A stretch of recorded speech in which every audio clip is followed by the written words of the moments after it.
سنیے، سرکار نے فرمایا سلو کما رأیتمونی اصلی، نماز ایسے پڑھے ہو جیسے میں پڑھ رہا ہوں۔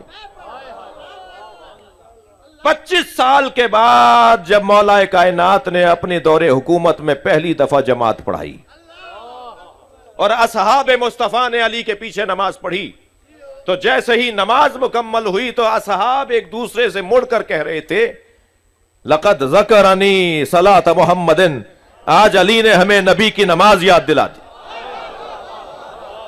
صلوات پڑھیں محمد و آل محمد۔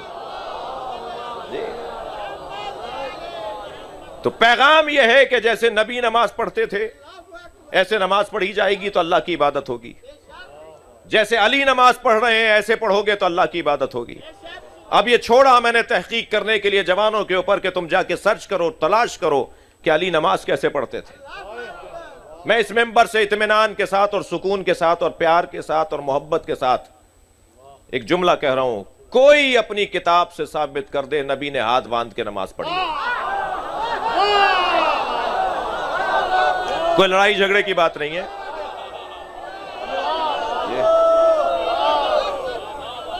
کوئی تناؤ کھچاؤ کی بات نہیں ہے، کوئی دل آزاری مطلب نہیں ہے۔ کوئی اپنی کتاب سے دکھا دے کہ سرکار نے ہاتھ باندھ کے نماز پڑھی۔ لے دے کے دو روایتیں ہیں، دونوں روایتوں میں یہ ہے کہ حکم دیا گیا کہ آج کے بعد ہاتھ باندھ کے نماز پڑھی جائے۔ خود شارحین کتب سیاہ ستہ کے شارحین کا یہ اختلاف ہے کہ حکم دیا کس نے، طے ہی نہیں ہے کہ حکم کس نے دیا ہے۔ بسم اللہ الرحمن الرحیم۔ السلام علیکم۔ یہ تھے جناب شہنشاہ نقوی، میں ایسے کہتا ہوں شہنشاہ چھڑل، بہت بڑی چھوڑتا ہے۔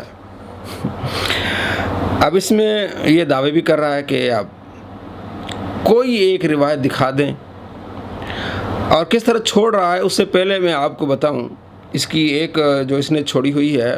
شہنشاہ چھڑل جو ہے، اس موضوع پر گفتگو کرنے سے پہلے میں آپ کو اس کے ایک چھڑل اس کو یہ سناتا ہوں، اس پہ میری ویڈیو بھی ہے۔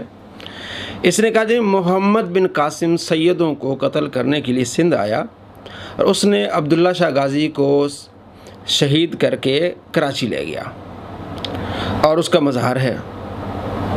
واہ واہ واہ واہ، جیسے آپ دیکھتے ہیں جناب، اگر آپ سرچ کریں کسی کتاب کو اٹھائیں آپ کو معلوم ہو جائے گا، اور آپ کم سے کم گوگل دیکھ لیں کہ محمد بن قاسم 715 عیسوی کو فوت ہوتے ہیں اور عبداللہ شاہ غازی مدینہ میں 720 کو پیدا ہوتے ہیں۔ محمد بن قاسم کے شہید ہونے کے 5 سال بعد عبداللہ شاہ غازی رحمۃ اللہ علیہ پیدا ہوتے ہیں مدینہ میں۔ تو آئیے آپ کیسے مانیں کہ ایک بچہ جو ہے وہ 5 سال بعد پیدا ہوا ہے، اس کو پہلے ہی محمد بن قاسم نے جو شہید کر لیا؟ یہ اس کی چھڑل ہے۔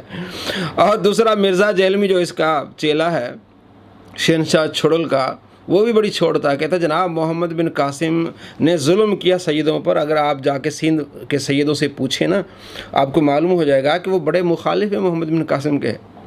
22 سال میں سندھ میں رہا ہوں، کسی بندے نے مجھے یہ نہیں بتایا، نہ کسی سید نے نہ کسی عام آدمی نے، کہ محمد بن قاسم سیدوں کو شہید کرنے کے لیے آیا تھا۔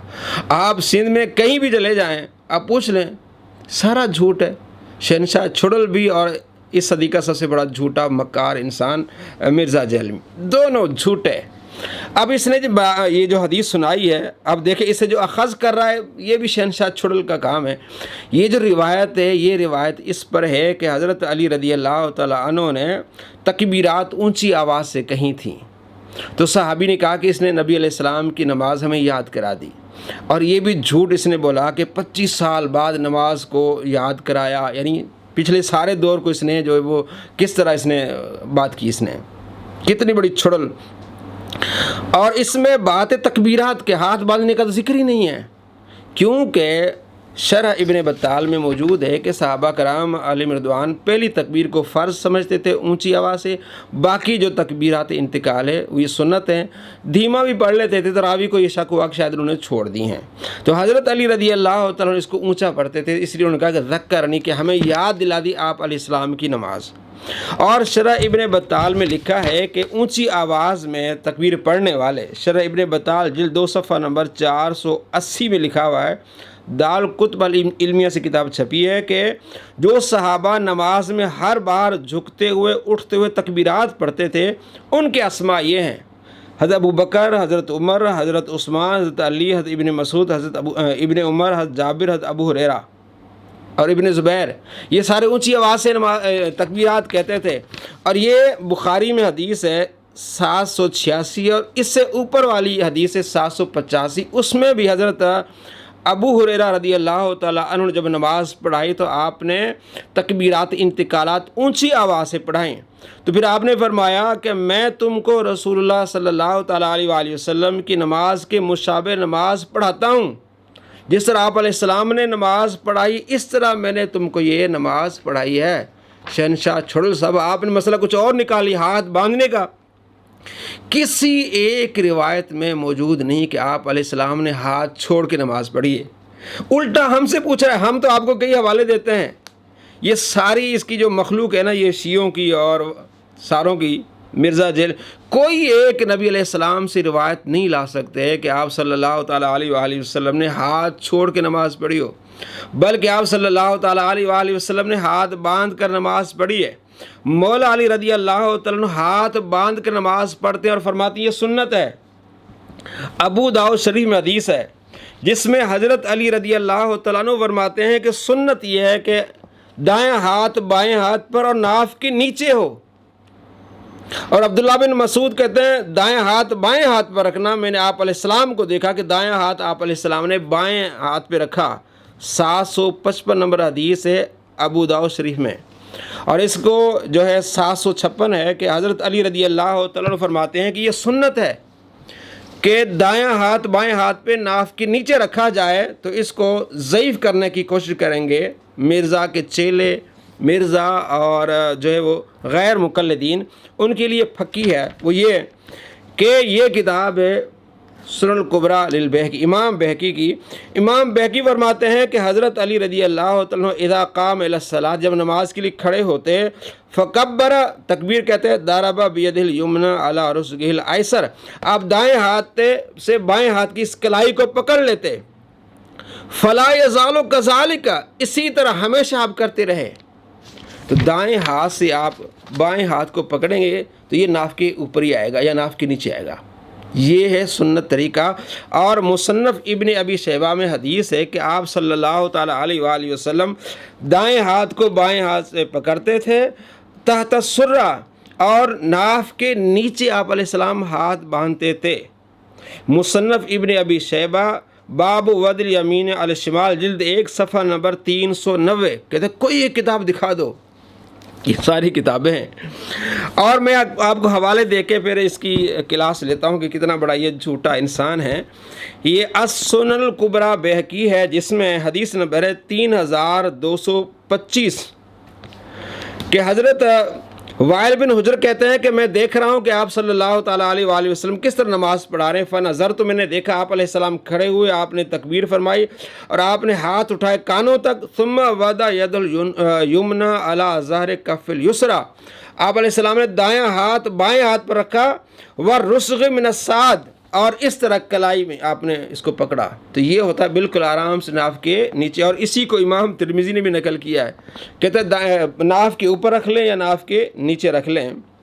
اچھا، اور عبداللہ بن مسعود کہتے ہیں انہ کان یصلی فوضع ید الیمنی علی یسری، 2327 نمبر یہ روایت ہے، اور یہ ابو داؤد شریف میں بھی روایت ہے اور دوسری کتب میں۔